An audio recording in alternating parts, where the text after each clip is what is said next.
The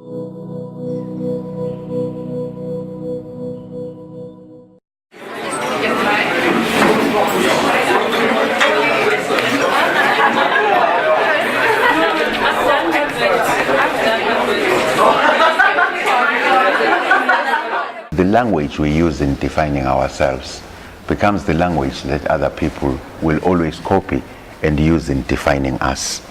I was never one to define myself in the negative.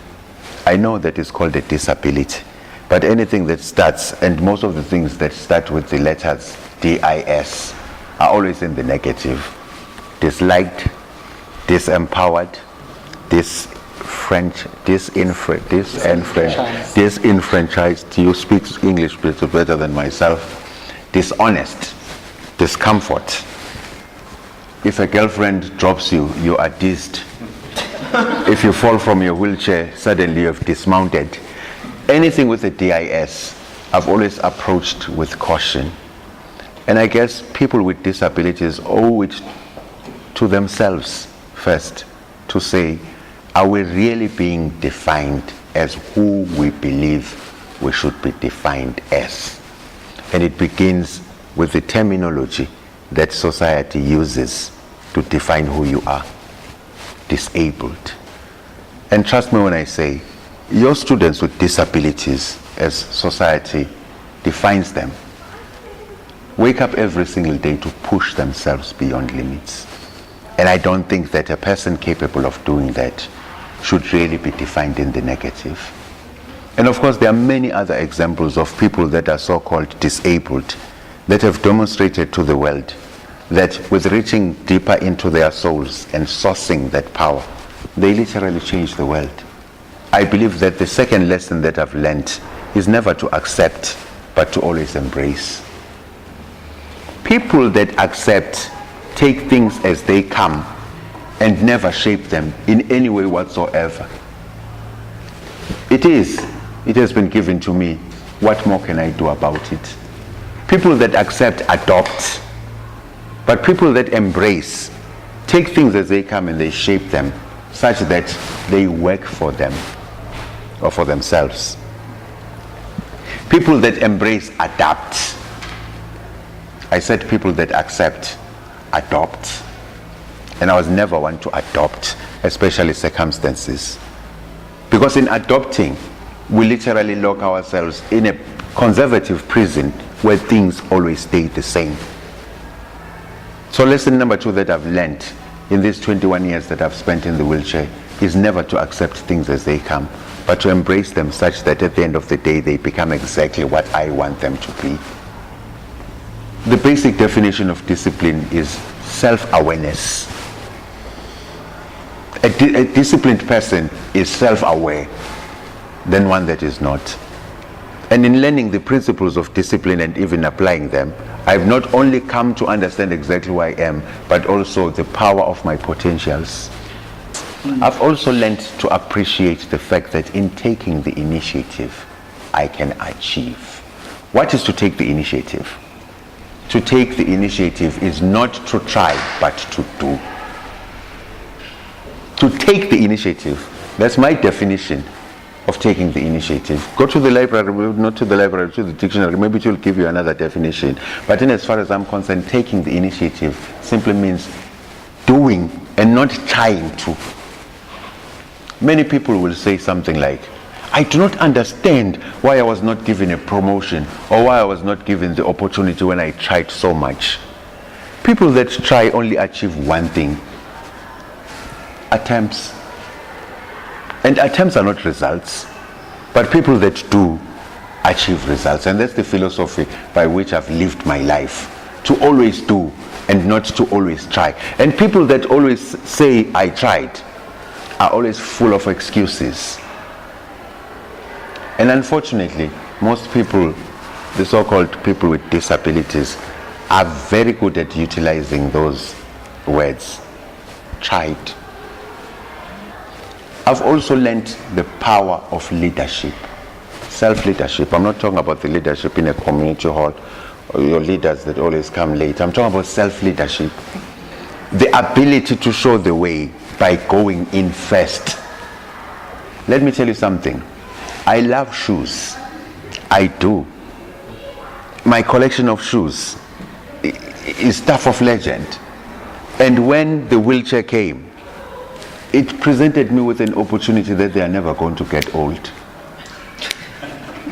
They are always going to be there. I could literally go into a shop today, and just as you do when you go and sell a car, put the other one as a, what do you call it? What do they call it? As a trade-in. I look at life in ways that other people would think border on crazy. But I remember literally sitting up one day in hospital and thinking, wow, what an opportunity. My shoes are never going to get old. And that way of looking at life does not only just limit itself to those pairs of shoes.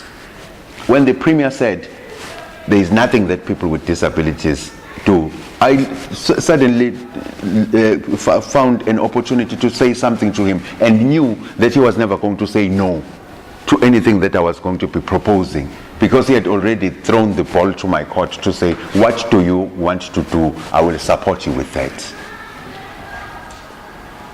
What type of a life does a person like that live? An open life.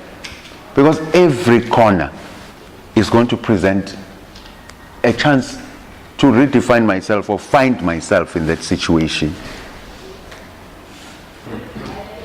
The worst that you can ever do to any sector of a population is to define them as helpless and to start asking questions that almost,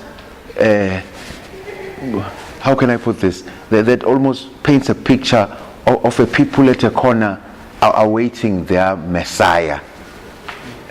And those are not people that I've met and interacted with in the 21 years in this wheelchair. I'm talking about capable people who just need an open door. And an open door then would be what you're talking about: universal accessibility, access to information about where to go to find what. Because let's just be honest, today in South Africa, ladies and gentlemen, everything for a person with a disability is there or can be made possible. The problem is we just have not established a system that allows people with disabilities to know exactly where what is. Or maybe people with disabilities have also not moved towards really getting to know where what is for their own betterment. Fact. And I'm not saying it because I seem to be living in some golden castle of opportunity and possibility. Christ knows, I've also built those steps towards that castle. I honestly am not for people that are always complaining. Quite frankly, one of the reasons why I do not belong to organizations, and not only organizations for people with disabilities, including political formations, is because people spend a lot of time just complaining about issues instead of literally just rising above the collective and at sometimes becoming an individual that just breaks down through all barriers. What is the difference between the previous generation and the generation of today? The previous generation had to fight for everything. The generation of today is living in times where consciousness is such that people know of their rights, people have fought for their rights, and things have come to be. But unfortunately, the present generation is also very entitled. People are entitled when, let me tell you what makes people entitled. And it's true. People will be entitled if things are available. No one can ever be entitled in an empty vacuum. That's exactly how I would answer the child. They are always going to be banning something, but fact remains.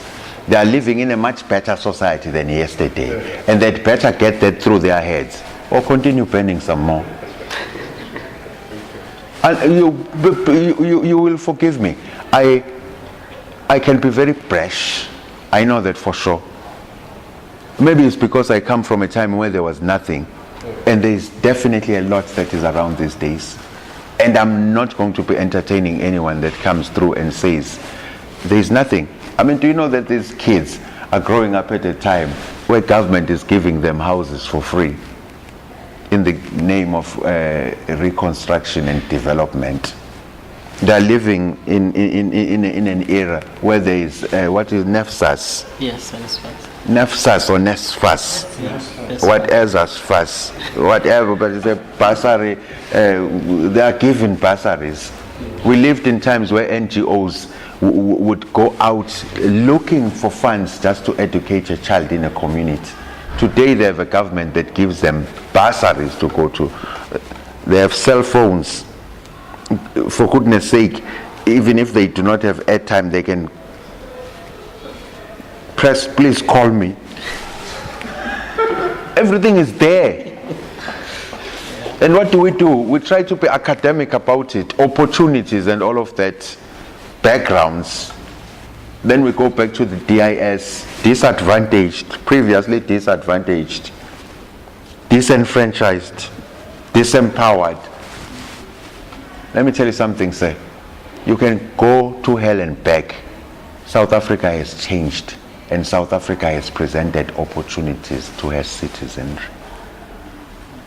How we take those opportunities and what we do with them is entirely up to us. And this applies to people with disabilities too.